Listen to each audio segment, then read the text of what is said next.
Good morning sa ating mga kapatiran, Blessed Saturday. sa mga kaibigan sa buong mundo, mga mahal natin sa buhay. So good morning sa inyo lahat.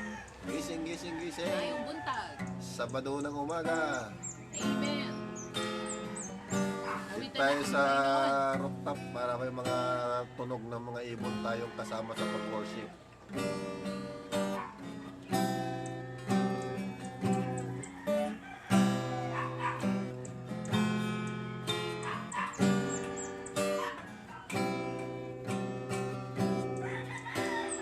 Walang mahirap sa'yo, walang mahirap sa'yo.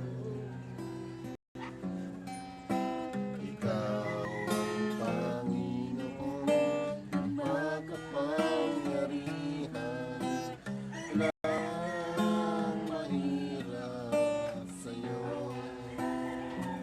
Sa pamahalaan, walang mahirap sa'yo,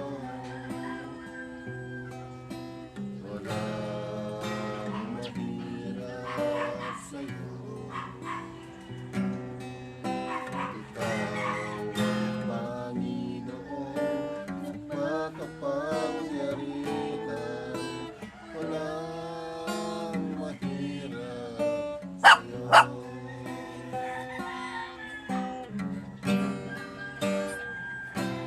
Higit sa aking kailangan.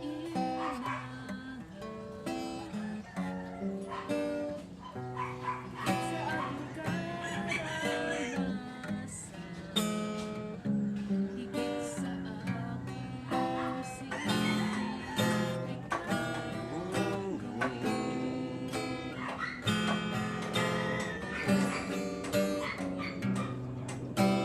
Higit sa aking kalakasan. Minsan ay hindi nagkulang. Higit sa aking isipin. Kaya mo gawin, araw ko ang hawak mo. Nangamba sa piling mo, bawat araw ko ay hawak mo. Nangamba sa piling mo.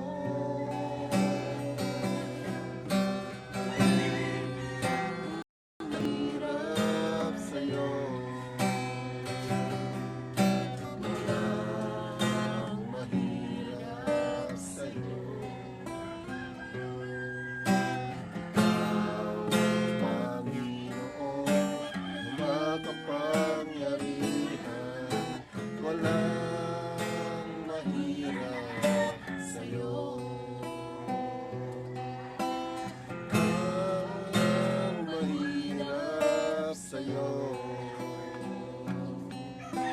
walang mahirap sa'yo. Ikaw ang Panginoon na makapangyarihan, walang mahirap, walang mahirap, walang mahirap sa'yo. Wala imposible sa inyo, aming Ama. Walang makakahadlang sa inyo, aming Diyos. Dahil kayo, aming Ama, ang makapangyarihan sa lahat. Kami nagpupuri sa iyong kadakilaan. Kami namamangha sa iyong kapangyarihan. Kami namamangha sa iyong kadakilaan ng pag-ibig sa amin. Ganun na lamang ang pag-ibig sa amin kung kaya't pinadala niyo ang iyong kaisa-isang anak, ang aming Panginoon Jesucristo. Upang kami, Panginoon, ay bigyan ng buhay, isang buhay na ganap at kasiyasiya, at isang buhay na walang hanggan. Sa sino man na sumasampalataya sa inyo. Tunay kami nananalig sa iyong kadakilaan at katapatan, sa iyong mga pangako, Panginoon. Ano man, Panginoon, ang iyong sinasabi, Panginoon, sa iyong mga salita ay tunay ito sa katuparan. Dahil kayo ang Diyos na tapat, kayo ang Diyos, Panginoon, na totoo sa iyong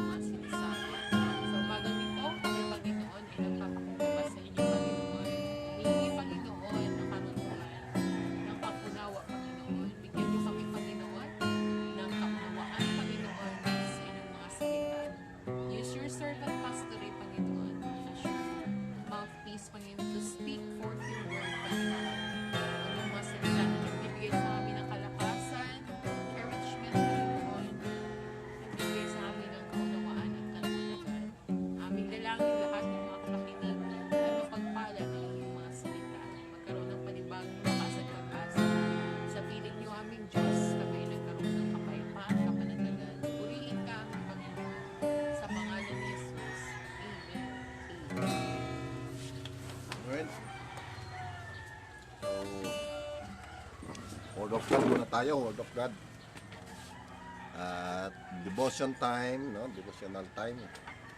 At napakabuti ni Lord dahil bumalik tayo sa ating devotion. Kasi tumigil tayo, nakita natin lalo yatang dumami yung nagka-COVID, kaya akala ko okay na lahat. Pero ang Panginoon, patuloy pa rin na yung purpose niya yung masunod. Amen. Wala namang mga pangyayari na hindi inalaw ng Panginoon, kaya po tayo ay manatili lang sa Panginoon kasi nga siya yung may purpose ng lahat ng bagay, no? At patuloy tayong mag-aral ng kanyang salita, patuloy nating pagbulay-bulayan yung kanyang mga salita, at tayo ay magpapalakasan sa pamagitan ng kanyang mga salita, dahil ito po yung napaka-importante sa buhay ng tao, no? Ang salita ng Panginoon ang magpapalakas sa atin. Kasi kung yung kapwa tao, pag nanghina yung kapwa mo tao, manghihina na rin po tayo, di ba? Pero pagka ang Panginoon yung nagpapalakas sa atin, yung mayroon tayong kasiguruhan. Dahil sabi doon sa Ephesians chapter 2 verse 10, nilikha tayo ng Diyos at sa pakipag-isa natin kay Kristo Jesus, binigyan niya tayo ng bagong buhay para gumawa tayo ng kabutihan na noon pa'y itinalaga na ng Diyos na gawin natin. So, ang ganda nung mensahe na to ng Panginoon, di ba? So, God created us, no? Para tayo ay kasama ni Kristo, kaisa ni Kristo, no? Na gumawa ng kabutihan, no? Lahat ng ginawa nga po ni Jesus Christ ay puro kabutihan. Amen? Para sa kabubuti lang po natin. Wala pong ginawa ang ating Panginoong Hesus na hindi sa ikabubuti natin. At walang plano ang Diyos na hindi sa magandang buhay natin, no? Kung lahat ng plano ng Diyos ay para sa ikabubuti natin.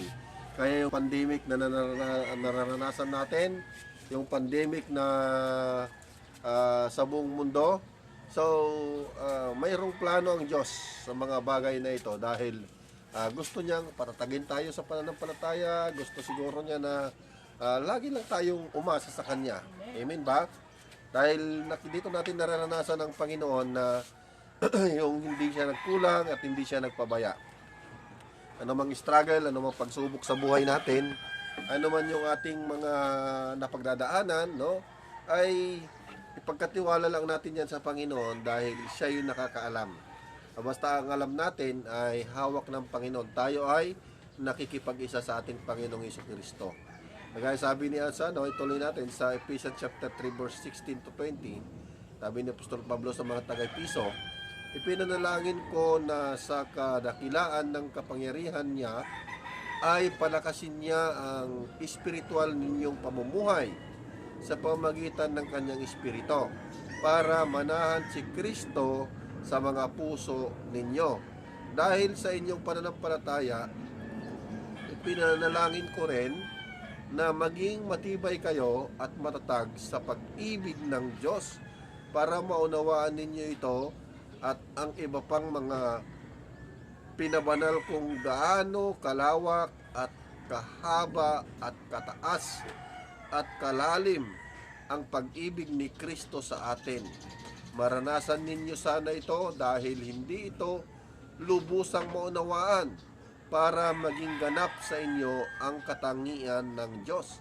Purihin natin ang Diyos na nakakaunawa ng higit pa sa hinihingi o inaasahan natin.